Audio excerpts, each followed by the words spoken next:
Hello बच्चों, good afternoon. चलो बच्चों, इस वीडियो में हम एक नया टॉपिक लेकर के आए हैं, एनर्जी स्टेट्स ऑफ एटम। इससे पहले हम बोहर्स एटॉमिक मॉडल बता चुके हैं। उसमें हाइड्रोजन एटम स्पेक्ट्रम बताया था, स्पेक्ट्रम ऑफ हाइड्रोजन एटम, जिसमें हमने 5 सीरीज पढ़ाई थी आपको, ठीक है ना। लाइमन, बामर, पाशन, ब्रैकेट, फोंड, और 6वीं सीरीज पढ़ाई थी हमने हम्फ्री सीरीज। मैं वहां से आगे की बात कर रहा हूं मेरे बच्चे। मैं बात कर रहा हूं energy states of atom. Energy states of atom,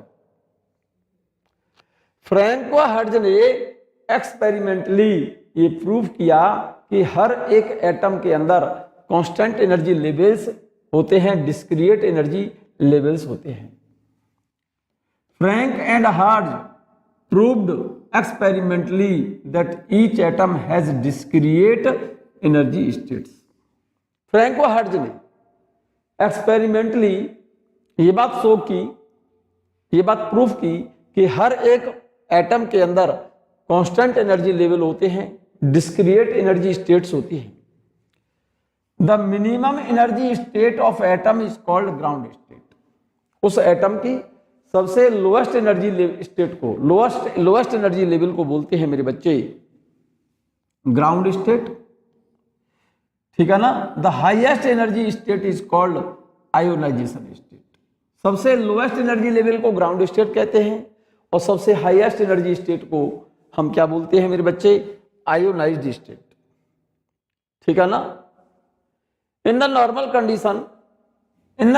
condition an electron resides in K cell called ground state or lowest energy level। Franco hertz ने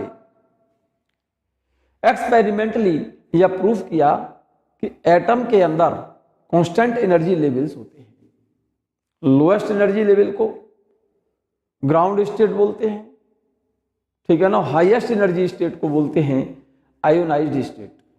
नॉर्मल कंडीशन में एटम में इलेक्ट्रॉन कहां पर होता है, ग्राउंड स्टेट पर होता है, लोएस्ट एनर्जी लेवल में होता है।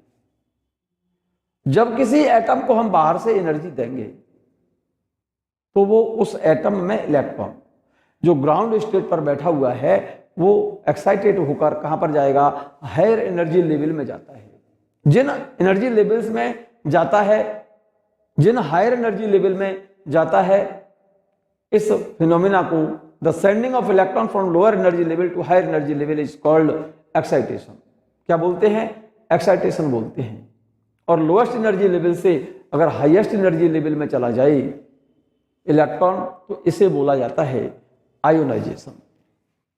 ये बात मैंने यहां लिखी है मेरे बच्चे, आप इसे नोट करिए, नोट करो आप इसे। सिंपल सा टॉपिक है और इस टॉपिक पर, इस चैप्टर के ऑलमोस्ट क्वेश्चन इसी टॉपिक से निकलेंगे बच्चों। Energy states of atom, Franck and Hertz proved experimentally that each atom has discrete energy levels और discrete energy states. The minimum energy state of atom is called ground state and the highest energy state is called ionised state. In the normal condition, सामान्यतः atom में electron कहां पर होता है, ground state में होता है। In the normal condition, an electron resides in K cell called ground state or lowest energy state। सामान्यतः एटम में इलेक्ट्रॉन कहां पर होगा, उसकी लोएस्ट एनर्जी लेवल में होगा, ग्राउंड स्टेट पर होगा, ठीक है ना।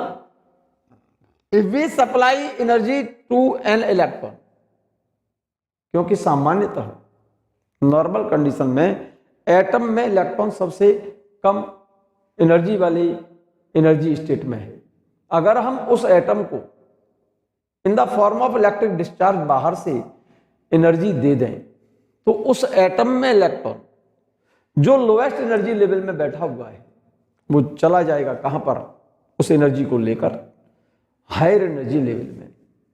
इलेक्ट्रॉन के लोअर एनर्जी लेवल से हायर एनर्जी लेवल में जाने के इस फिनोमिना को बोला जाता है एक्साइटेशन। यही बोला है मैंने। If we supply energy to an electron it will move to one of the higher energy state. The sending of electron from ground state is called excitation and the removal of electron from the atom is called ionization. इसकी ionisation state देखो मेरे बच्चे, energy states मैंने यहाँ पर बनाई हुई है। आप इस फिगर को बड़ा ध्यान से, बड़ा होशियारी से बनाइए। मैंने इसको और थोड़ा सा बड़ा कर दिया है। एटम की ये एनर्जी लेवल बनाइए आप। पहले इसको बना लीजिए फिगर को। देखिए मैं हाइड्रोजन एटम की एनर्जी स्टेट बना रहा हूं। मैंने लिखा है energy states of hydrogen atom, लिख दिया है। हाइड्रोजन एटम की ये पहली ऑर्बिट है, इसको मैंने नंबर डाला यहां पर n बराबर 1। ये लोएस्ट एनर्जी लेवल है, यहां पर लिख दिया है मैंने लोएस्ट एनर्जी लेवल को। और हम क्या बोलते हैं मेरे बच्चे? ग्राउंड स्टेट बोलते हैं। और हाइड्रोजन एटम में इलेक्ट्रॉन की nth ऑर्बिट में एनर्जी का फॉर्मूला है -13.6 upon n² electron volt. Hydrogen atom है तो Z मैंने लिखा नहीं यहां, अदरवाइज यहाँ Z² और लिखते। तो n बराबर 1 ग्राउंड स्टेट पर हाइड्रोजन एटम की एनर्जी लोएस्ट एनर्जी लेवल पर, इस एनर्जी को मैंने बोला है मेरे बच्चे, यहां पर E1 लिखा है मैंने इसको, ठीक है ना। ग्राउंड स्टेट पर इलेक्ट्रॉन की एनर्जी E1, n की जगह पर 1 लिख देंगे, -13.6 इलेक्ट्रॉन वोल्ट। ये बात मैंने यहां लिखी है, ठीक है ना। n बराबर 2 इसको बोलते हैं फर्स्ट एक्साइटेड स्टेट, इसे तो ग्राउंड स्टेट बोलते हैं। ये पहली, इसके ग्राउंड के बाद पहली और ये है ना एनर्जी स्टेट, इसको बोला जाता है, इस एनर्जी स्टेट को n बराबर 2 जहां लिखा हुआ है उसको लिखा है मैंने फर्स्ट एक्साइटेड स्टेट, लिख लो इसे।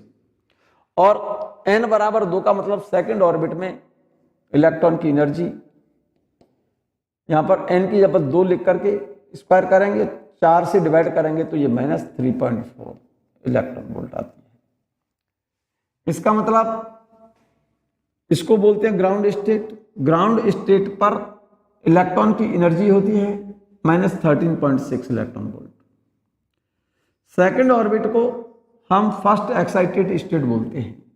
और फर्स्ट एक्साइटेड स्टेट में इलेक्ट्रॉन की जो एनर्जी होगी सेकंड ऑर्बिट में, सेकंड ऑर्बिट को हम फर्स्ट एक्साइटेड स्टेट बोलते हैं।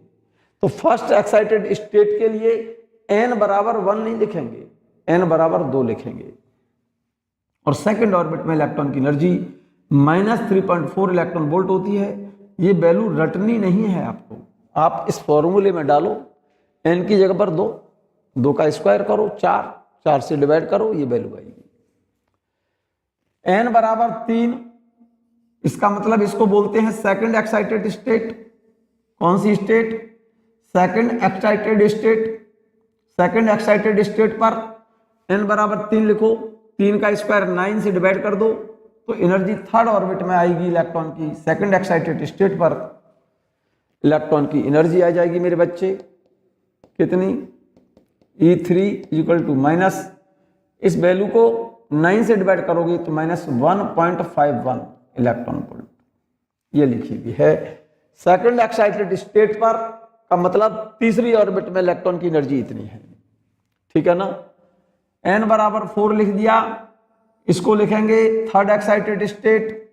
n बराबर 4 का स्क्वायर 16 से डिवाइड करोगे तो फोर्थ ऑर्बिट में इलेक्ट्रॉन की एनर्जी -0.85 इलेक्ट्रॉन वोल्ट होगी।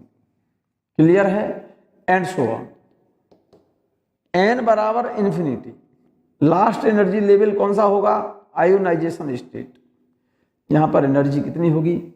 इसको आयोनाइजेशन स्टेट बोलते हैं। आयोनाइजेशन स्टेट में इलेक्ट्रॉन की एनर्जी 0 है। पहले इस एनर्जी लेवल्स को बना लीजिए आप। बना लिया? बना लिया होगा मेरे बच्चे। ये वैल्यू मैंने कैसे फाइंड की है ये बात मैंने बता दी है आपको। इस फॉर्मूले में लगाइए, इस फॉर्मूले में n की जगह पर 1 लिखेंगे, ग्राउंड स्टेट पर एनर्जी निकल आएगी। n की जगह पर 2 लिखेंगे, फर्स्ट एक्साइटेड स्टेट में एनर्जी निकल आएगी। n की जगह पर 3 लिखेंगे, सेकंड एक्साइटेड स्टेट में एनर्जी निकल आएगी, एंड सो ऑन। क्लियर है? देखिएगा, अब एटम में इलेक्ट्रॉन नॉर्मली कहां पर होता है? ग्राउंड स्टेट पर होता है। जब किसी एटम को हम ग्राउंड स्टेट पर एनर्जी प्रोवाइड कर दें, दे दें, तो वो एटम में इलेक्ट्रॉन ग्राउंड स्टेट से हायर एनर्जी लेवल में जाएगा। यहां से इलेक्ट्रॉन चला ग्राउंड स्टेट से हायर एनर्जी लेवल में जाएगा। अब हायर एनर्जी लेवल कौन कौन से? ग्राउंड के बाद फर्स्ट एक्साइटेड स्टेट में जाएगा, या उस एनर्जी को लेके सेकंड एक्साइटेड स्टेट में जाएगा, या उस एनर्जी को लेके थर्ड एक्साइटेड स्टेट में जाएगा, एंड सो ऑन, है ना। या फिर उस एनर्जी को लेकर के इलेक्ट्रॉन आयोनाइजेशन स्टेट में जाएगा। अगर ग्राउंड स्टेट पर एनर्जी को लेकर एटम में इलेक्ट्रॉन हायर एनर्जी स्टेट में जाता है, तो इलेक्ट्रॉन को लोअर एनर्जी लेवल से हायर एनर्जी लेवल में जाने को एक्साइटेशन कहा जाता है। और ग्राउंड स्टेट से आयोनाइजेशन स्टेट में जब इलेक्ट्रॉन पहुंचे तो इसे बोलते हैं आयोनाइजेशन स्टेट। अगर एटम में इलेक्ट्रॉन एनर्जी लेकर ग्राउंड स्टेट से फर्स्ट एक्साइटेड स्टेट पर जाएगा तो कितनी एनर्जी लेगा वो? यहां से इलेक्ट्रॉन को यहां तक जाने के लिए कितनी एनर्जी चाहिए? इस एनर्जी में से इसको सब्ट्रैक्ट कर दो, इस वाली एनर्जी में से इसको सब्ट्रैक्ट करो। सब्ट्रैक्ट कर लोगे ना?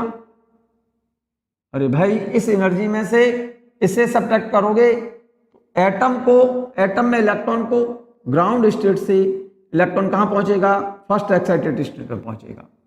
तो इस एनर्जी में से इसे सब्ट्रैक्ट करोगे, करके देख लो, इस एनर्जी में से इसे सब्ट्रैक्ट, वैल्यू इतनी आएगी, तो फर्स्ट एक्साइटेशन एनर्जी कहलाएगी। तो देखो, मैं दो बात बोल रहा हूं। फर्स्ट एक्साइटेशन एनर्जी कितनी है? 10.2, और फर्स्ट एक्साइटेशन स्टेट में इलेक्ट्रॉन की एनर्जी इतनी होगी। Find out the energy of electron in first excited state, तो एनर्जी आंसर ये आएगा।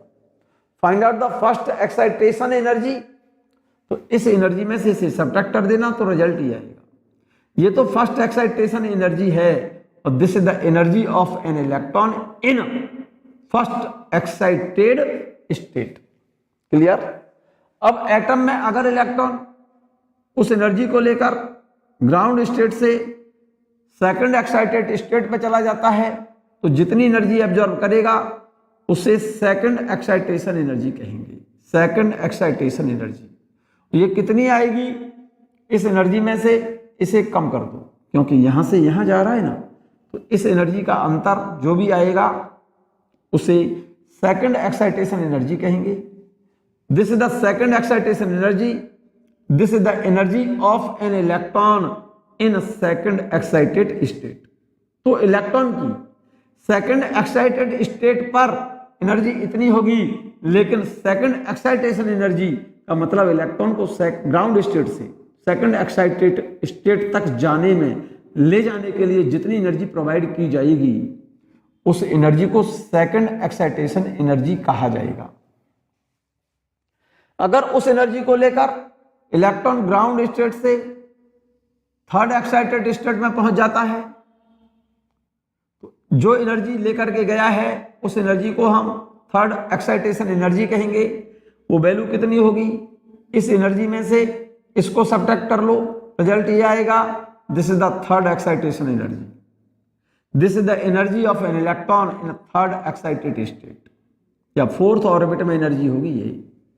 और अगर उस एनर्जी को लेकर इलेक्ट्रॉन ग्राउंड स्टेट से आयोनाइजेशन स्टेट पर पहुंच जाए, तो यहां से यहां तक जो इलेक्ट्रॉन एनर्जी लेकर गया है उस एनर्जी को बोला जाता है आयोनाइजेशन एनर्जी। कितनी होगी? इसमें से इसे सब्ट्रैक्ट कर लो, इतनी आएगी। This is the ionisation energy है ऑफ हाइड्रोजन एटम। एक एक पॉइंट, एक एक शब्द ध्यान से सुने और इस फिगर को ठीक से बना लें। और बड़ा करते हैं हम इसे, चलिए और बड़ा करते हैं, ये लो, और बड़ा कर देते हैं, ये लो। अब तो ज़्यादा ही बड़ा हो गया बच्चों। अब ठीक है, बनाइए आप इसे।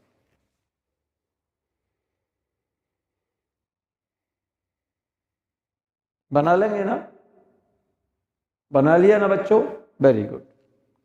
nth ऑर्बिट में इलेक्ट्रॉन की energy -13.6 upon n square electron volt. अगर एटम में इलेक्ट्रॉन पहली ऑर्बिट में है, मीन्स ग्राउंड स्टेट पर है, तो ग्राउंड स्टेट पर इलेक्ट्रॉन की एनर्जी कितनी होगी? ग्राउंड स्टेट के लिए n बराबर 1 लिख दो, 1 का स्क्वायर करो, यहाँ वैल्यू निकल आएगी।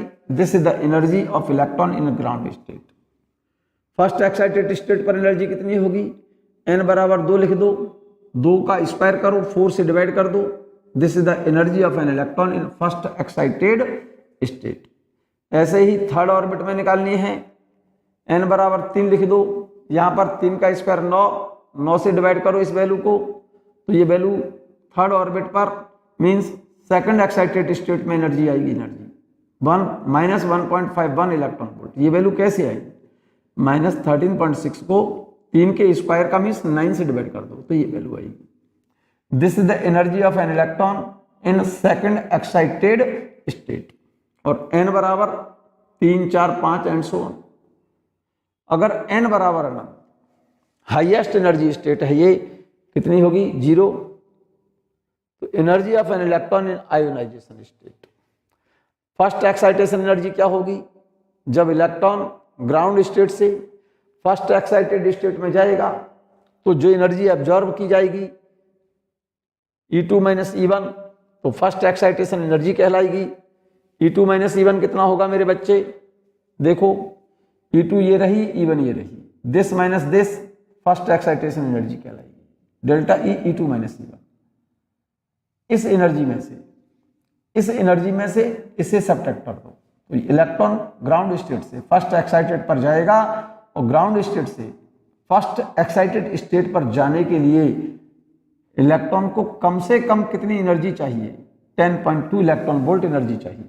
This is the first excitation energy, और first excitation energy 10.2 electron volt है, तो फर्स्ट एक्साइटेशन पोटेंशियल उतना ही वोल्ट होगा, 10.2 वोल्ट होगा।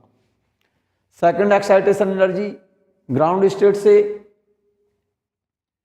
सेकंड एक्साइटेड स्टेट पर इलेक्ट्रॉन को पहुंचाने के लिए जितनी एनर्जी देनी हो, थर्ड सेकंड एक्साइटेशन एनर्जी कहलाएगी।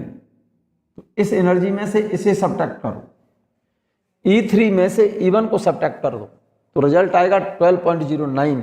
ये बात हमने यहां लिख दी है। Second excitation energy E3 - E1, this minus this 12.09। This the second excitation energy, same इसी तरह से सेकंड एक्साइटेशन पोटेंशियल 12.09 वोल्ट होगा। क्लियर है? आयोनाइजेशन एनर्जी कितनी होगी मेरे बच्चे? ग्राउंड स्टेट से आयोनाइज स्टेट में इलेक्ट्रॉन जाने के लिए given amount of energy ionisation energy होगी, तो इस एनर्जी में से इसको सब्ट्रैक्ट कर लो। तो आयोनाइजेशन एनर्जी हाइड्रोजन एटम की मेरे बच्चे कितनी आ गई? 13.6 इलेक्ट्रॉन वोल्ट। तो इतना ही आयोनाइजेशन पोटेंशियल होगा, 13.6 वोल्ट। ये बात क्लियर होगी बच्चों आपको? ठीक है ना? बहुत अच्छा। एक छोटा सा क्वेश्चन लिखा है मेरे बच्चे, आप इस क्वेश्चन को लिख लें। बड़ा काम का क्वेश्चन लिखा है बच्चों। एग्जाम्पल्स बता रहा हूं मैं, कुछ स्पेक्ट्रम से रिलेटेड कुछ एग्जाम्पल्स बता रहा हूं, आप इनको नोट करते जाएं, चलते जाएं। Electron in the ground state of hydrogen atom absorbs energy of a photon of wavelength 970 angstrom. Hydrogen atom में इलेक्ट्रॉन ग्राउंड स्टेट पर है और वो इलेक्ट्रॉन ग्राउंड स्टेट से उसने कोई लाइट फोटोन एब्जॉर्ब किया जिसकी वेवलेंथ इतनी है। इस वेवलेंथ के राइट फोटोन की जो एनर्जी होगी वो एनर्जी इलेक्ट्रॉन ने एब्जॉर्ब की और ग्राउंड स्टेट से हटकर कहां पर पहुंचा? वो हायर एनर्जी स्टेट में। तो क्वेश्चन ये है give the number of all possible spectral lines when it return back to the ground state, and also find a number of spectral line in absorption spectrum of this atom। तो पहले तो मेरे बच्चे question ये कह रहा है कि हाइड्रोजन एटम में कोई इलेक्ट्रॉन ग्राउंड स्टेट पर है। कहां पर है? ग्राउंड स्टेट पर। ग्राउंड स्टेट पर है, ये ग्राउंड स्टेट पर बैठा है ये यहां पर, और इसने कोई लाइट फोटोन एब्जॉर्ब किया। लाइट फोटोन एब्जॉर्ब किया जिसकी वेवलेंथ कितनी है? 970 एंगस्ट्रॉम। तो इस इलेक्ट्रॉन ने एब्जॉर्ब एनर्जी कितनी की? Delta E. ये तो ग्राउंड स्टेट पर है n बराबर 1 में, तो एनर्जी कितनी एब्जॉर्ब की इसने? 12375 divide by wavelength in angstrom, answer electron volt में आएगा। 12375 डिवाइड बाई 970, इससे डिवाइड करोगे तो ये वैल्यू इलेक्ट्रॉन वोल्ट में आएगी, और ये वैल्यू एग्जैक्ट मेरे बच्चे, इस वैल्यू को इससे डिवाइड करते हो अगर आप, तो ये 12.75 इलेक्ट्रॉन वोल्ट आएगी डेल्टा ई। तो इतनी एनर्जी एब्जॉर्ब की, और ये इलेक्ट्रॉन मान लो किसी nth ऑर्बिट में चला गया, nth ऑर्बिट में चला गया, और एब्जॉर्ब एनर्जी कितनी है? 12.75 इलेक्ट्रॉन वोल्ट। तो जरा गौर से देखो, nth ऑर्बिट में एनर्जी कितनी होती है? -13.6 by n square. Ground state पर एनर्जी कितनी है? n1, n बराबर 1। ग्राउंड स्टेट पर एनर्जी हमें पता है इलेक्ट्रॉन की, तो यहां से यहां तक जाने में कितनी एनर्जी एब्जॉर्ब की? इतनी। तो इस ऑर्बिट का नंबर निकल आएगा डेल्टा ई बराबर ई nth minus E1। Delta E की वैल्यू क्वेश्चन में गिवन है, ई nth ये लिख देगा, E1 कितना आएगा? डेल्टा ई तो लिखेंगे 12.75, यहां पर 12.75, यहां पर लिखोगे -13.6 अपॉन n स्क्वायर, -13.6 अपॉन 1 का स्क्वायर, n बराबर 1 के लिए। तो यहां से n स्क्वायर को कैलकुलेट करेंगे, इस n स्क्वायर को कैलकुलेट करेंगे तो n स्क्वायर बराबर 16 आएगा, यहां से चेक कर लेना। तो n की वैल्यू 4 आ जाएगी। देखो मैंने यहां सॉल्व किया है, यहां पर सॉल्व किया है, देखो energy absorb by electron when electron is in ground state. तो कितनी एनर्जी एब्जॉर्ब करेगा? 12375 divide by wavelength in angstrom, answer electron volt में आएगा। वेवलेंथ रेडिएशन की दी है, तो एब्जॉर्ब एनर्जी कितनी होगी? इतनी होगी, ये बात तो क्लियर हो गई होगी। और एब्जॉर्ब एनर्जी के लिए रिलेशन है delta E equal to E nth minus E1, क्योंकि एटम में इलेक्ट्रॉन कहां था? n बराबर 1 में था, ग्राउंड स्टेट पर था इलेक्ट्रॉन, और यहां पर इसने लाइट फोटोन एब्जॉर्ब किया, लाइट फोटोन एब्जॉर्ब कर लिया इसने, और जिसकी वजह से इसको एनर्जी कितनी मिल गई? 12.75 इलेक्ट्रॉन वोल्ट एनर्जी मिली, और ये कहां पर पहुंच गया? nth ऑर्बिट में पहुंच गया। ठीक है ना? तो यहां से यहां तक की एनर्जी का difference delta E equal to nth orbit में एनर्जी माइनस फर्स्ट ऑर्बिट में इलेक्ट्रॉन की एनर्जी। तो डेल्टा ई की वैल्यू क्वेश्चन में गिवन है, वैल्यू निकाल लेंगे हम ये। डेल्टा ई की जगह पर ये लिख दिया। nth ऑर्बिट पर इलेक्ट्रॉन की एनर्जी का रिलेशन क्या होता है?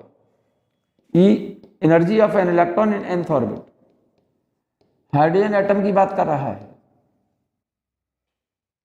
हाइड्रोजन एटम की बात कर रहा है ये। तो nth ऑर्बिट पर इलेक्ट्रॉन की एनर्जी ये होती है।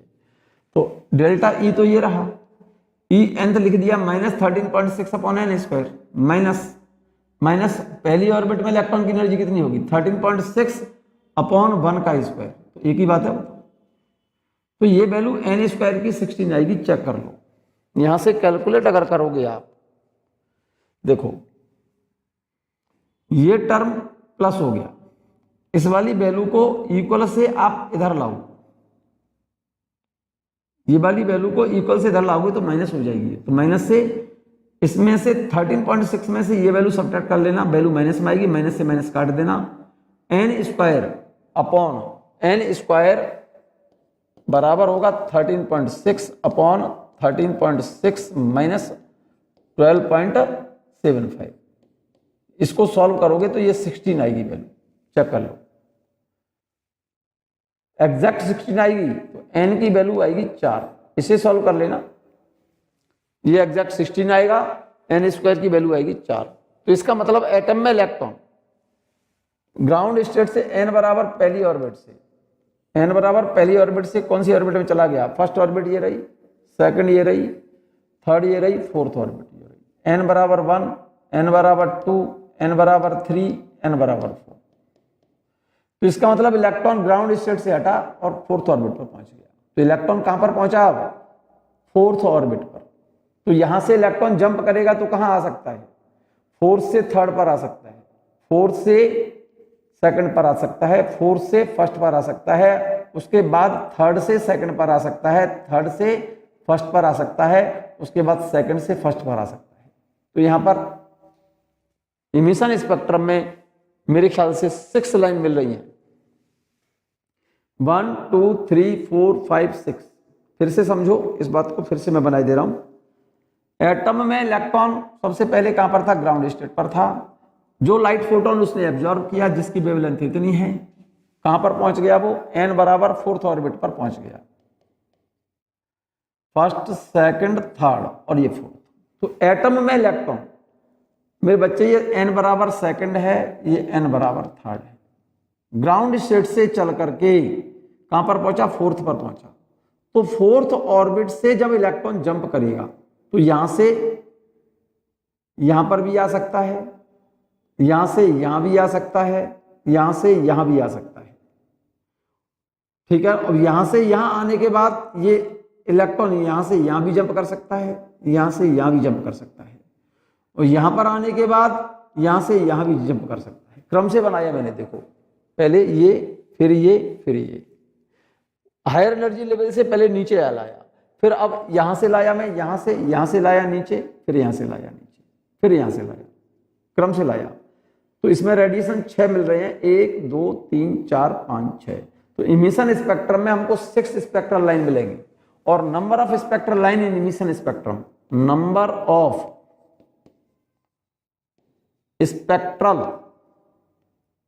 Spectral lines in emission spectrum, इसका फॉर्मूला होता है मेरे बच्चे, इमिशन तभी करेगा इमिट जब ऊपर से इलेक्ट्रॉन ऊपर से नीचे जंप करे। और इसकी नंबर ऑफ स्पेक्ट्रल लाइन का फॉर्मूला होता है n -1 अपॉन 2। यहां पर n कितना है? 4, तो equal to 4 -1 upon 2 equal to कितना हो गया? 4 × 4 -1 3 upon 2। Number of spectral line हो गई 6। तो इमिशन स्पेक्ट्रम में number of spectral line n-1 upon 2 ये फॉर्मूला होता है कॉमन, इसको लर्न कर लो। और एब्जॉर्प्शन स्पेक्ट्रम में केवल मेरे बच्चे ग्राउंड स्टेट से इलेक्ट्रॉन एब्जॉर्ब करेगा, तो यहां से जा सकता है यहां पर, यहां से जा सकता है यहां पर, और यहां से जा सकता है केवल यहां पर। तो ये तो मिलेंगी केवल एब्जॉर्प्शन स्पेक्ट्रम में 3 लाइन, जबकि एब्जॉर्प्शन इमिशन स्पेक्ट्रम में ये 6 लाइन मिलेंगी, 1 2 3 4 5 6। और एब्जॉर्प्शन स्पेक्ट्रम में केवल और केवल 1 2 3, केवल ये 3 लाइनें मिलेंगी। कौन सी? 1 2 और 3। क्लियर है? हाँ या ना? बोलो मेरे बच्चे, फिर से समझ लो। फिर से समझना चाहते हो तो इमिशन स्पेक्ट्रम को भर रहा हूं पहले मैं, चलो ऐसे ले लो, एक लाइन ये, एक लाइन ये, एक लाइन ये। पहले ग्राउंड को भर दो, भर दिया, ग्राउंड कंप्लीट हो गया। अब सेकंड को भर दो, यहां से कंप्लीट, और ये लास्ट को भर दो। ये इमिशन स्पेक्ट्रम है, और ये एब्जॉर्प्शन स्पेक्ट्रम है, पहला, दूसरा और ये तीसरा। तो देखो जरा गौर से, इमिशन स्पेक्ट्रम में मिल रही है 1 2 3 4 5 6, और एब्जॉर्प्शन स्पेक्ट्रम में, जो इमिशन स्पेक्ट्रम में ये 3 लाइन मिल रही है ना, वे ही 3 लाइनें एब्जॉर्प्शन स्पेक्ट्रम में मिलेंगी। ये वाली एब्जॉर्प्शन स्पेक्ट्रम में नहीं मिलेंगी, क्योंकि एब्जॉर्प्शन तो तभी करेगा एटम में इलेक्ट्रॉन एनर्जी को एब्जॉर्ब तब करेगा जब ग्राउंड स्टेट पर होगा। तो एब्जॉर्प्शन स्पेक्ट्रम में एटम में इलेक्ट्रॉन केवल ग्राउंड स्टेट से ही हायर एनर्जी स्टेट में जाता है। तो इसका मतलब एब्जॉर्प्शन स्पेक्ट्रम में स्पेक्ट्रल लाइन इमिशन स्पेक्ट्रम के कंपैरिजन में कम मिलती है। ठीक है, ये बात मैंने यहां सॉल्व किया है। देखो तो कौन सी ऑर्बिट में पहुंचा इलेक्ट्रॉन, इस एनर्जी इस लाइट फोटोन को एब्जॉर्ब करके एनर्जी उसने एब्जॉर्ब कर ली कितनी, इतनी। एनर्जी एब्जॉर्प्शन का formula delta E equal to E N minus E one. Delta E की वैल्यू क्वेश्चन में निकाल ली मैंने। nth ऑर्बिट में इलेक्ट्रॉन की एनर्जी हाइड्रोजन एटम में -13.6 upon N square, minus first orbit में -13.6 अपॉन 1 का स्क्वायर। तो यहां से n स्क्वायर की वैल्यू 16, तो n बराबर 4। So the electron is in fourth orbit. Ground state से चलकर एनर्जी को एब्जॉर्ब करके कहां पहुंच गया, फोर्थ ऑर्बिट में पहुंच गया। कौन, electron. Now it can come back, fourth orbit में जाकर के वहां रुकेगा नहीं, वहां से लौटेगा नीचे। कम बैक टू, फोर्थ से थर्ड पर लौट सकता है, फोर्थ से सेकंड पर लौट सकता है, फोर्थ से फर्स्ट पर लौट सकता है। और फ्रॉम n बराबर थर्ड से n बराबर थर्ड, n बराबर फ्रॉम n बराबर third, it will come back to n बराबर 2, थर्ड से सेकंड पर और थर्ड से फर्स्ट पर। उसके बाद और फ्रॉम n बराबर 2 it will come back to n बराबर 1। क्या कहना चाहता है ये, क्योंकि एटम में इलेक्ट्रॉन कहां पहुंच गया, फोर्थ ऑर्बिट में पहुंच गया। ये थर्ड, ये सेकंड, ये फर्स्ट। तो फोर्थ से कहां पर आ सकता है, now it come back to n बराबर थर्ड, मतलब फोर्थ से थर्ड पर, फोर्थ से सेकंड पर, ठीक है ना, फोर्थ से फर्स्ट पर, तीनों लाइन आ गई है। एंड फ्रॉम n बराबर 3, n बराबर 3 से n बराबर फ्रॉम n बराबर 3 it will come back to n बराबर 2, थर्ड से 2 पर और थर्ड से फर्स्ट पर, थर्ड से फर्स्ट पर, ठीक है ना। एंड फ्रॉम n बराबर 2, n बराबर 2 it will come back to n बराबर 1। ये वाली इन 6 लाइनों की बात कर रहा है, क्योंकि एटम में इलेक्ट्रॉन इस वेवलेंथ के रेडिएशन को एब्जॉर्ब किया और ग्राउंड स्टेट से कहां पर पहुंचा, फोर्थ पर। तो ये इलेक्ट्रॉन फोर्थ ऑर्बिट से थर्ड पर आ सकता है, फोर्थ से सेकंड पर आ सकता है, फोर्थ से फर्स्ट पर आ सकता है, और थर्ड से सेकंड पर आ सकता है, थर्ड से फर्स्ट पर आ सकता है। यही बात लिखिए मैंने, और सेकंड से फर्स्ट पर आ सकता है। इस तरह से इमिशन स्पेक्ट्रम में स्पेक्ट्रल लाइन हमारी 6 होंगी। कितनी होंगी, 6। और जब एब्जॉर्प्शन करेगा तो एब्जॉर्ब करके केवल ग्राउंड से जाएगा, फर्स्ट से सेकंड पर या फर्स्ट से थर्ड पर या फर्स्ट से फोर्थ पर। तो एब्जॉर्प्शन स्पेक्ट्रम में केवल 3 स्पेक्ट्रल लाइन मिलती हैं, जबकि इमिशन स्पेक्ट्रम में ये 6 स्पेक्ट्रल लाइन मिलती है ये वाली। तो इमिशन स्पेक्ट्रम में नंबर ऑफ स्पेक्ट्रल लाइन का फॉर्मूला होता है n-1/2। ये तो इमिशन स्पेक्ट्रम की लाइनें हैं। और एब्जॉर्प्शन स्पेक्ट्रम में number of spectral line n-1 होती है। एब्जॉर्प्शन स्पेक्ट्रम में नंबर ऑफ स्पेक्ट्रल लाइन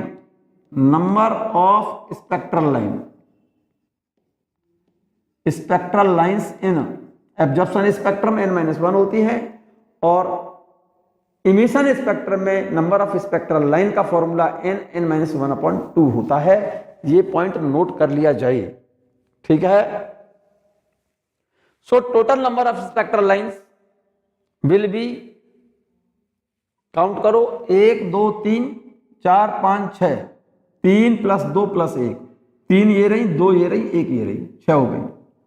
और it is given by the relation n-1/2, तो 6 आ गई, जैसा कि फिगर में देख रहे हैं।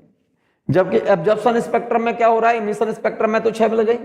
एब्जॉर्प्शन स्पेक्ट्रम में क्या हो रहा है, we will get 6 line emission spectrum and 3 lines in absorption spectrum। केवल 3 लाइन मिल रही है एब्जॉर्प्शन स्पेक्ट्रम में, कारण number of possible spectral line in absorption spectrum is given by the relation n-1। Here n = 4, तो यहां पर लिखो n-1, n-1, n4-1, तो कितनी मिलेंगी, 3 लाइनें मिलेंगी एब्जॉर्प्शन स्पेक्ट्रम में। क्लियर है ये बात, यहां तक नोट कर लिया होगा मेरे बच्चे। चलिएगा एक छोटा सा क्वेश्चन और नोट करें। Wavelength of light in mercury spectrum, wavelength of A line wavelength of a line in mercury spectrum consists to be 2537 angstrom. Mercury spectrum में कोई स्पेक्ट्रल लाइन मिल रही है, उसकी वेवलेंथ 2537 एंगस्ट्रॉम है। Calculate corresponding excitation energy and excitation potential. तो excitation energy कितनी होगी? Wavelength of A line in mercury spectrum, emission spectrum है, ठीक है ना, तो उसका करस्पॉन्डिंग एक्साइटेशन एनर्जी पूछी है और एक्साइटेशन पोटेंशियल पूछा है। तो इस वेवलेंथ से एक्साइटेशन एनर्जी निकाल लो। फॉर्मूला है delta E equal to 12375 divide by wavelength, angstrom में लेंगे तो एनर्जी इलेक्ट्रॉन वोल्ट में आएगी। निकलने वाले रेडिएशन की वेवलेंथ कितनी है? यहां पर लैम्डा की जगह पर 2537 एंगस्ट्रॉम लिख दो। यहां इस वैल्यू को इससे डिवाइड करो तो रिजल्ट आपका आएगा डेल्टा E कितना? इस वैल्यू को इतने से डिवाइड करोगे तो इलेक्ट्रॉन वोल्ट में एब्जॉर्प्शन एनर्जी आ जाएगी कितनी? 4.86 electron volt. This is the excitation energy in electron volt.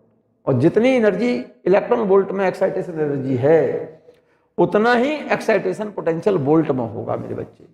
Clear? Clear है? एक छोटा सा क्वेश्चन और, सिंपल सा एग्जांपल है। Compare energies of electron of hydrogen atom in first excited state and second excited state। First excited state second orbit को बोलेंगे बच्चों, और सेकंड एक्साइटेड स्टेट के लिए n बराबर 3 होगा। और nth ऑर्बिट में इलेक्ट्रॉन की एनर्जी का फॉर्मूला रिडबर्ग कांस्टेंट के फॉर्म में लिख दिया है -RCH अपन n²। RCH ये तो कांस्टेंट है, तो energy in nth orbit inversely proportional n²। Compare करवा रहा है, रेशियो पूछा है। फर्स्ट एक्साइटेड स्टेट के लिए n बराबर 2, सेकंड एक्साइटेड स्टेट के लिए n बराबर 3। तो E1 by E2 equal to N2 upon N1 के पावर 2 स्क्वायर है ना। तो N2 की वैल्यू 3 लिख दो और N1 की वैल्यू 2 लिख दो, तो 3/2 का square. This is the energy ratio of first excited state and second excited state. Clear है? एक छोटा सा क्वेश्चन और, बहुत सिंपल सा है। What is the ratio of area of second orbit and first orbit of hydrogen atom? Note कर लीजिए आप सब बच्चे जल्दी से इसको। What is the ratio of area of second orbit and first orbit of hydrogen atom? First और second orbit और फर्स्ट ऑर्बिट के एरिया का रेशियो पूछा है। और ऑर्बिट कैसी है? सर्कुलर, और सर्कल का एरिया होता है πr²। तो area directly proportional r²। Second orbit और फर्स्ट ऑर्बिट का एरिया का रेशियो पूछा है, तो area of second orbit upon area of first orbit is equal to πr²। Pi तो कांस्टेंट है, तो r2 अपॉन r1 का स्क्वायर। और सेकंड ऑर्बिट की रेडियस फर्स्ट ऑर्बिट के 4 गुनी है, पता होगा बच्चों, क्योंकि रेडियस डायरेक्टली प्रोपोर्शनल होता है n² के। तो सेकंड ऑर्बिट की रेडियस जो होगी फर्स्ट ऑर्बिट की 2 का स्क्वायर करो, 4 गुनी होगी। तो R2 की जगह पर 4r1, r1 की जगह पर r1, इसका होल स्क्वायर। r1 से r1 कैंसिल, 4 का स्क्वायर 16, ठीक है ना। तो सेकंड ऑर्बिट और फर्स्ट ऑर्बिट की के एरिया का रेशियो हो गया 16:1। बात क्लियर हो गई बच्चों? यहां तक बात क्लियर है? एक बहुत सिंपल सा और छोटा सा क्वेश्चन है, इसको भी आप नोट कर लें। In the given energy level, transition of some element, कुछ ट्रांजिशन मैंने इस एनर्जी लेवल में शो किए हैं। Which of these transition will result in an emission of photon of wavelength 1375 angstrom? इसमें किस इमिशन में, किस ट्रांजिशन में जो फोटोन इमिट हो रहा है उसकी वेवलेंथ इतनी होगी। तो इस वेवलेंथ के लिए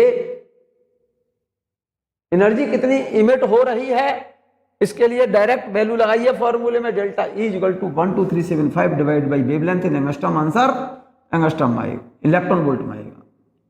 इमिटेड लाइट फोटोन की वेवलेंथ क्वेश्चन में गिवन है, तो इमिटेड एनर्जी कितनी होगी ये पता चल जाएगी। वेवलेंथ ऑफ गिवन फोटोन जो इसमें से इमिट हो रहा है, ये वैल्यू यहां डाल दो, जिस रेडिएशन में, जिस ट्रांजिशन में एनर्जी इमिट हो रही है वो एनर्जी का अमाउंट निकल आएगा। इस वैल्यू को इससे डिवाइड करो, एग्जैक्ट 9 इलेक्ट्रॉन वोल्ट आएगा। 9 इलेक्ट्रॉन वोल्ट चेक कर लो इसमें किस ट्रांजिशन में है। मेरे ख्याल से इस वाले ट्रांजिशन में एनर्जी का इमिजन एग्जैक्ट 9 इलेक्ट्रॉन वोल्ट है। इसके एक्स्ट्रा और किसी में भी इमिजन 9 इलेक्ट्रॉन वोल्ट का नहीं है। इस एनर्जी और इस एनर्जी का डिफरेंस एग्जैक्ट 9 इलेक्ट्रॉन वोल्ट है। तो ट्रांजिशन कौन सा पॉसिबल है? डी, ये वाला ट्रांजिशन पॉसिबल है। Here 9 electron volt energy level difference is in emission D only, क्योंकि इस एनर्जी लेवल और इस एनर्जी लेवल की एनर्जी का डिफरेंस एग्जैक्ट 9 इलेक्ट्रॉन वोल्ट है। क्लियर है ये बात? ये बात क्लियर है बच्चों? कहीं कोई डाउट तो नहीं है? एक छोटा सा क्वेश्चन और देखें, बहुत छोटा सा क्वेश्चन है, ध्यान से सुने आप इसे। Calculate speed and time period of electron in a hydrogen atom for n equal to 1 and n equal to 2 level। क्या कह रहा है क्वेश्चन? क्वेश्चन ये बोल रहा है मेरे बच्चे, calculate speed and time period of electron in hydrogen atom for n बराबर 1। मतलब पहली ऑर्बिट में हाइड्रोजन एटम की, ये तो न्यूक्लियस, ये फर्स्ट ऑर्बिट और ये सेकंड ऑर्बिट। जब इलेक्ट्रॉन फर्स्ट ऑर्बिट में रिवॉल्व कर रहा है तो इसकी वेलोसिटी क्या होगी, और इस फर्स्ट ऑर्बिट में इसका टाइम पीरियड क्या होगा। जब इलेक्ट्रॉन सेकंड ऑर्बिट में रिवॉल्व करे तब इसकी स्पीड क्या होगी और इसका टाइम पीरियड क्या होगा। ठीक है ना? टाइम पीरियड का मतलब एक ऑर्बिट में एक बार घूमने में लगा समय। टाइम बराबर होता है distance upon speed, t equal to 2πr upon speed. अगर फर्स्ट ऑर्बिट में टाइम चाहिए तो फर्स्ट ऑर्बिट की रेडियस और फर्स्ट ऑर्बिट की वेलोसिटी चाहिए मुझे। सेकंड ऑर्बिट में टाइम चाहिए तो सेकंड ऑर्बिट की वेलोसिटी, सेकंड ऑर्बिट में इलेक्ट्रॉन की वेलोसिटी और सेकंड ऑर्बिट की रेडियस चाहिए। और मेरे ख्याल से मेरे बच्चे, पहली orbit radius of nth orbit of hydrogen atom is 0.528 n square, इतनी एंगस्ट्रॉम होती है। ठीक है ना? और वेलोसिटी nth ऑर्बिट में क्या होगी मेरे बच्चे?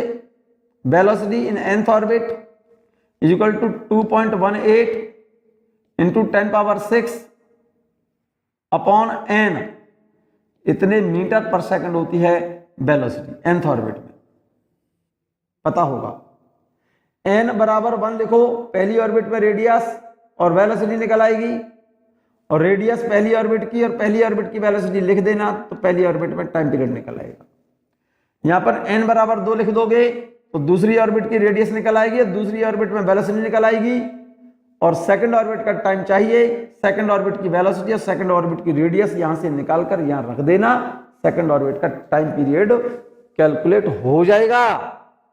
मैंने यही लिखा है यहां पर। रेडियस nth ऑर्बिट में ये होती है n स्क्वायर अपॉन जेड, क्योंकि हाइड्रोजन एटम है तो Z1 लिखेंगे। स्पीड का formula 2.18 10⁻6 Z upon n metre पर सेकंड, हाइड्रोजन एटम के लिए Z1 होता है। तो रेडियस nth ऑर्बिट में ये रही और स्पीड nth ऑर्बिट में ये रही। टाइम पीरियड का फॉर्मूला होता है 2πr अपॉन v। तो इस फॉर्मूले में r और v निकालकर, यहां से r निकालो और v निकालो, इस फॉर्मूले में डाल दो, पहली ऑर्बिट का टाइम पीरियड निकल आएगा। So putting the value of Rn and Vn, we can find unknown value of radius, speed and time period for n बराबर 1 and n बराबर 2। ये बात क्लियर हो गई होगी आपको, आप समझ लो इस बात को। नोट कर लिया होगा मेरे बच्चे? ये क्वेश्चन नोट कर लिया है ना? Very good. छोटा सा क्वेश्चन है, बहुत आसान सा क्वेश्चन है, देखिएगा। ये क्वेश्चन देखें जरा। Which energy state of triply ionised beryllium atom has the same radius as ground state of hydrogen atom. Triply ionised beryllium atom और ग्राउंड स्टेट पर हाइड्रोजन एटम की रेडियस सेम है। विच एनर्जी स्टेट, कौन से energy state में, किस energy state की radius ट्रिपली ionised beryllium atom की रेडियस ग्राउंड स्टेट पर हाइड्रोजन एटम की रेडियस के बराबर होगी। ये पूछा है उसने। बेरिलियम एटम का वो ऑर्बिट पूछा है, वो एनर्जी स्टेट पूछा है जिसकी रेडियस ग्राउंड स्टेट के हाइड्रोजन, ग्राउंड स्टेट का मतलब फर्स्ट ऑर्बिट के हाइड्रोजन एटम की रेडियस है। और अलग अलग एलिमेंट के लिए रेडियस के लिए रिलेशन ये रहा, डायरेक्टली प्रोपोर्शनल n² z। आपको ध्यान हो अगर तो मैंने नोट करके लिखाया था। सो R1/R2 यहां से n1² इंटू Z2/Z1। तो ध्यान देखना, रेडियस सेम बोल रहा है, सेम रेडियस, तो R1 और R2 बराबर हो गए। सेम रेडियस का मतलब R1 और R2 बराबर हैं।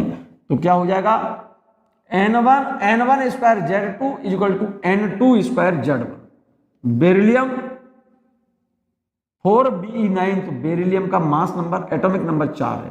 Z बेरिलियम का 4 है।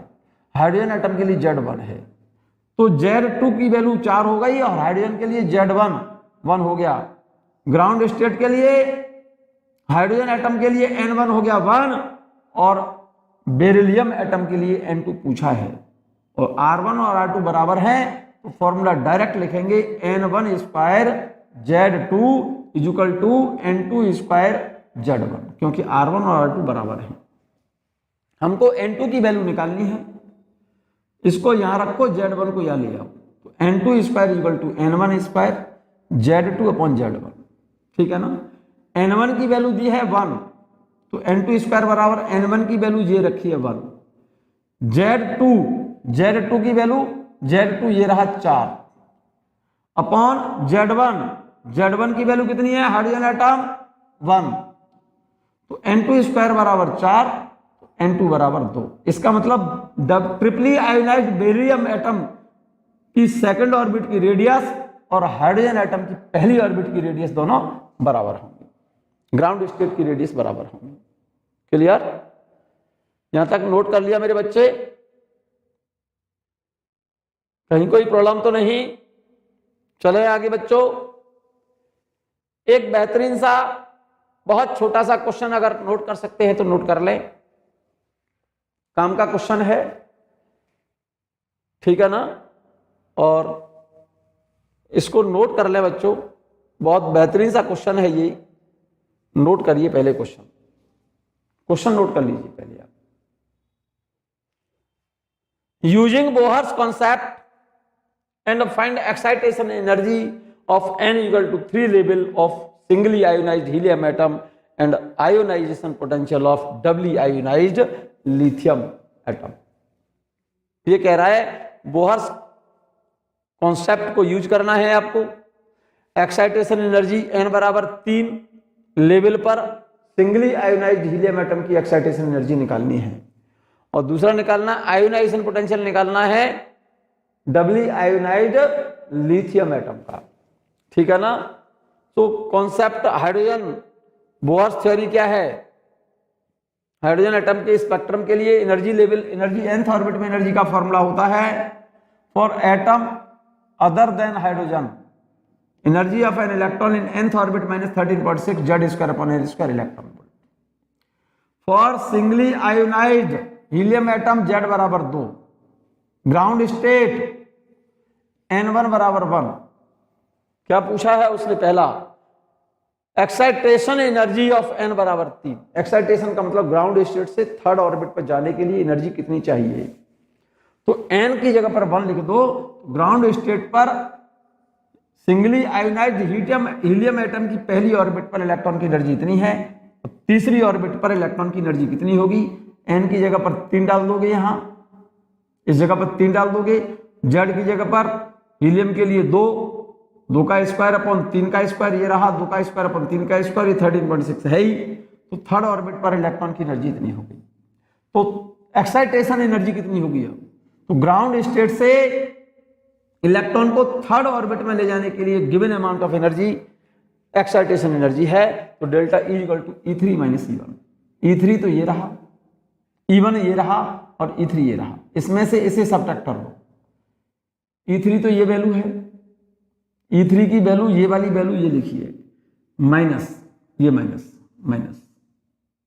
E3 की वैल्यू, इस E3 की वैल्यू देखो ये रही, ये वैल्यू मैंने यहां लिख दी E3 की जगह पर, ये माइनस ये रहा, इसमें से माइनस करना E1, तो E1 की वैल्यू ये है, ये E1 की वैल्यू रख दी, ठीक है ना। तो ये माइनस माइनस प्लस हो जाएगा, तो इस वैल्यू में से इसको सब्ट्रैक्ट कर दो, तो ये ग्राउंड स्टेट से थर्ड ऑर्बिट पर इलेक्ट्रॉन को पहुंचाने के लिए एक्साइटेशन एनर्जी निकल आई।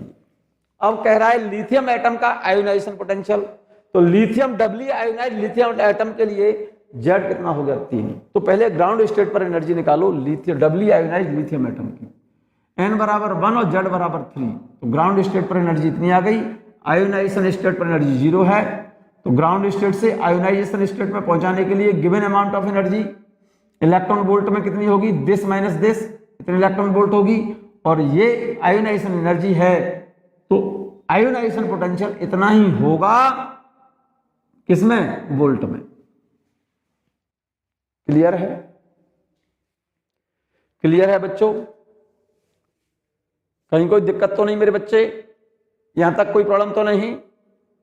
चलिएगा एक छोटा सा एग्जाम्पल और नोट कर लो, ये छोटा सा एग्जाम्पल और नोट कर लो जल्दी से बच्चों, बात करते हैं, ध्यान दो।